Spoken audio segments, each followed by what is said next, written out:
بسم الله الرحمن الرحيم. قال نبينا صلى الله عليه وسلم: أفضل النساء أهل الجنة خديجة بنت خويلد وفاطمة بنت محمد وآسيا امرأة فرعون ومريم رضي الله تعالى عنهن. இதில் ஒரு 4 பெண்களை நபி ஸல்லல்லாஹு அலைஹி வஸல்லம் அவங்க இந்த ஹதீஸ்ல சொல்லி தருவாங்க. இந்த 4 பெண்களை பற்றி ஆரம்பிக்கும் பொழுது நபி அவர்கள் சொல்லுவாங்க, அஃதலு நிசாஇ அஹ்லில் ஜன்னா, சுவன பெண்களில் சிறந்த 4 மிகச்சிறந்த 4 என்பதாக நபி ஸல்லல்லாஹு அலைஹி வஸல்லம் சொல்லி தர்றாங்க.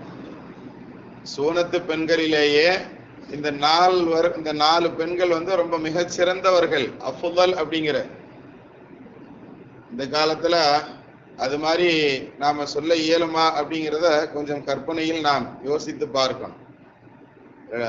நபி ஸல்லல்லாஹு அலைஹி வஸல்லம் அருமையாக சொல்றாங்க, ஹதீஜா பின்த் ஹுவைலித், தங்களுடைய மனைவியை நபி ஸல்லல்லாஹு அலைஹி வஸல்லம் அவர்கள் சொல்றாங்க. முதலில் நபி ஸல்லல்லாஹு அலைஹி வஸல்லம் அவர்களை அல்லாஹ் நபியாக ஆக்கிய பொழுது அந்த ஜம்மிலூனி, என்னை போர்த்துங்கன்னு சொல்லிட்டு தன்னுடைய மனைவியினுடைய மடியில படுத்து கொண்டார்கள், போர்வை வச்சு போர்த்த சொன்னாங்கன்னு சொல்லி நாம ஹதீஸ்கள்ல பார்ப்போம் இல்லையா? இத நபி ஸல்லல்லாஹு அலைஹி வஸல்லம் வேறொரு இடத்துல ஞாபகப்படுத்தி காட்டுவாங்க.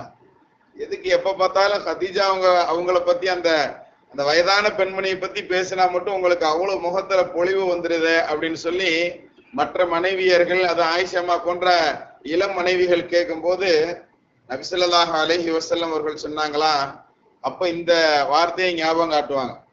நான் முதலில் தீனுல் இஸ்லாத்தை எடுத்து சொல்லும் பொழுது என்னுடைய அந்த இஸ்லாத்தை ஏற்றுக்கொண்டதுல அவங்கதான் ஃபர்ஸ்ட் ஆள் அப்படிங்கிற செய்திய நபி ஸல்லல்லாஹு அலைஹி வஸல்லம் சொல்லி தருவாங்க. யாரை பத்தி சொல்லுவாங்க? கதீஜா அம்மாவை பத்தி சொல்லுவாங்க. எல்லாரும் என்னை ஏளனம் செய்தார்கள், என்னை கேலி செஞ்சாங்க. அந்த மாதிரி நேரத்துல எனக்கு அரவணைப்பு கொடுத்தது அவங்க மட்டும்தான்.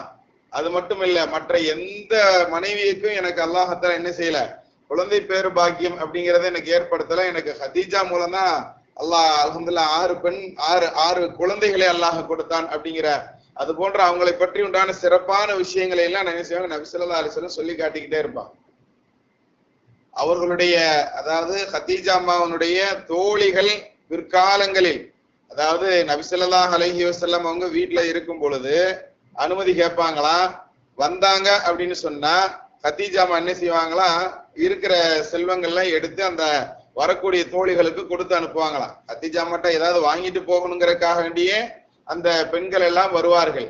ஹதீஜா அம்மாவுடைய வஃபாத்துக்கு பின்னாடி அந்த பெண்கள் அனுமதி கேட்கும் போது நபி ஸல்லல்லாஹு அலைஹி வஸல்லம் இருக்கிறதெல்லாம் எடுத்து கொடுத்து அனுப்புவாங்க. அப்படிங்கறத நம்ம ஹதீஜா அம்மாவுடைய முஹப்பத்தினால என்ன செய்வாங்களா, எடுத்து கொடுப்பாங்க அப்படிங்கறத நாம பாக்குறோம். வீட்டுல ஆடு அறுத்தா கூட இன்ன வீட்டுல கொண்டு போய் கொடுத்துருங்க அப்படின்னு சொல்லி தனியா ஹதீஜா அம்மாவுடைய தோழிகளுடைய வீடுகளுக்கு கொடுத்து அனுப்புவார்கள் அப்படிங்கிற செய்திகளை நாம ஹதீஸ்கள்ல பார்க்கிறோம். கண்ணியத்திற்குரியவர்கள், கைர் அல்ஹம்துலில்லாஹ், அவங்க ஹயாத்தோட இருந்த வரைக்கும் அந்த அம்மா மேல உண்டான மரியாதையினால நபி ஸல்லல்லாஹு அலைஹி வஸல்லம் அவர்கள் வேறொரு நிக்காஹை அந்த அம்மாவுடைய ஹயாத்துடைய காலத்திலேயே பண்ணல. அவங்களாம் வஃபாத்தானதுக்கு அப்புறம் தான் என்ன செஞ்சாங்க, நபி ஸல்லல்லாஹு அலைஹி வஸல்லம் நிக்காஹ் பண்ணாங்க. கைர் அல்ஹம்துலில்லாஹ். இப்ப இந்த ஹதீஜா அம்மா சுவன பெண்களிலேயே இவங்க சிறந்தவர்கள் அப்படிங்கிறத நமக்கு நபி ஸல்லல்லாஹு அலைஹி வஸல்லம் சொல்லி தர்றாங்க. 2வது சொல்லும் போது ஃபாத்திமாங்கிற தன்னுடைய மகளையும் என்ன செய்யறாங்க, நபி ஸல்லல்லாஹு அலைஹி வஸல்லம் சொல்றாங்க, சுவனத்தினுடைய சிறந்த பெண்களில் இந்த காலத்துல உயிரோட இருக்கிறதுனா இந்த 2 பெண்கள் அப்படிங்கறது நமக்கு இந்த ஹதீஸ்ல நமக்கு குறிப்பிடும். அதே மாதிரி சென்ற காலத்துல உண்டான பெண்களை பத்தி உண்டான அந்த 2 பெண்களையும் நபி ஸல்லல்லாஹு அலைஹி வஸல்லம் இதே ஹதீஸ்ல சொல்லுவாங்க. ஆசியா இம்ராத்து ஃபிரௌன், ஃபிரௌனுடைய மனைவியாக இருந்த ஆசியா அம்மா இவங்களும் சுவனத்தினுடைய பெண்களில் சிறந்தவர்களாக இருக்கிறாங்க அப்படிங்கறத நபி ஸல்லல்லாஹு அலைஹி வஸல்லம் சொல்லுவாங்க. அதே மாதிரி இம்ரானுடைய மகள் மரியம் அம்மா அவங்களும் சிறந்த பெண்கள், சுவனத்தினுடைய சிறந்த பெண்கள். இந்த 4 பெண்களை என்ன செய்யறாங்க, நபி ஸல்லல்லாஹு அலைஹி வஸல்லம் அவர்கள் இந்த ஹதீஸ்ல சொல்லி தர்றாங்க. கண்ணியவான்களை, இந்த ஹதீஜா அம்மா பத்தி மட்டும் ஏன் நம்ம கொஞ்சம் விரிவா சொல்லியிருக்கோம் அப்படின்னு சொன்னா, ஹதீஜா அம்மாவுடைய எவ்வளவு பெரிய செல்வ சீமாட்டிங்கிறதுக்கு ஒரே ஒரு உதாரணம் சொல்லுவாங்க. அவங்களுடைய வியாபார கூட்டம் அதை மிகைப்படுத்தி சொல்வதற்கு இப்படி சொல்லுவாங்க, வியாபார கூட்டம் இங்க கிளம்புது அப்படின்னு சொன்னா கடைசி ஒட்டகம் இங்க இருக்குன்னு சொன்னா முதல் ஒட்டகம் ஷாம்ல இருக்குங்கிற அளவுக்கு உண்டான பெரும் செல்வந்தராக இருந்தவங்க தான் ஹதீஜா அம்மா. அப்படிப்பட்ட செல்வந்தர்களுடைய மௌத்தினுடைய நேரம் எப்படி இருந்துச்சு அப்படின்னு பார்க்கும்போது அவங்களுடைய அந்த மௌத்தினுடைய வேதனை தாங்க முடியாமல் அந்த அந்த குளிர் தாங்க முடியாம அந்த ஜுரத்தினுடைய நேரத்துல போர்வைய முகத்துக்கு இழுத்து போத்தணும்னு சொன்னா கால் தெரியுமா, காலுக்கு இழுத்து போத்தணும்னு சொன்னா தலையை மறைக்க முடியாத அளவிற்கு உண்டான போர்வைகளில் கூட கந்தலாடை ஆகிவிட்ட அளவிற்கு உண்டான சூழல்களில் அவர்களுடைய வஃபாத் இருந்தது. அந்த அளவுக்கு இந்த தீனுல் இஸ்லாத்துக்காக தங்களுடைய எல்லா செல்வத்தையும் வாரி கொடுத்துட்டாங்க. அதாவது எந்த அளவுக்குன்னு சொன்னா அவங்ககிட்ட இருந்து போர்வைகளில் கூட நல்லவற்றை தியாகம் செஞ்சுட்டாங்க இஸ்லாத்துக்காக வேண்டிங்கிறத நமக்கு வரலாறு சொல்லும் கண்ணியவான்களை. அவர்கள் இறந்த தினமாக இந்த ரமதானுடைய 10வது தினம் இருக்குது. அவர்களுக்காக வேண்டி நம்மளுடைய துஆக்கள்ல நாம சேர்த்துக்கிடணும். நாம அவங்களுக்கு துஆ செய்யறதுனால அவங்களுக்கு எது நிறைய போறதில்லை. நாம் செய்யக்கூடிய துஆக்கள் நமக்கு பன்மடங்காக ரிப்பீட் தான்.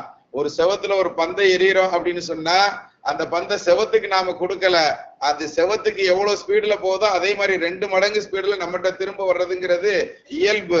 இதே மாதிரிதான் நாம் மற்றவர்களுக்காக வேண்டி, அதிலும் குறிப்பாக பெரியவர்களுக்காக வேண்டி, முன்னோர்களுக்காக வேண்டி நாம் செய்யக்கூடிய துஆக்கள் அதை பன்மடங்காக ஆக்கி அல்லாஹ் நமக்கு தருகிறான் என்பதுதான் யதார்த்தமான விஷயம் கண்ணியவான்களை. இன்ஷாஅல்லாஹ் அவங்களுக்காக வேண்டி நம்மளுடைய துஆக்கள்ல சேர்த்துக்கிடுவோம். இன்னொன்னு, அவங்களாம் வஃபாத் ஆனதுக்கு அப்புறம்தான் அல்லாஹ் தொழுகையவே நமக்கு கடமையாக்கினா.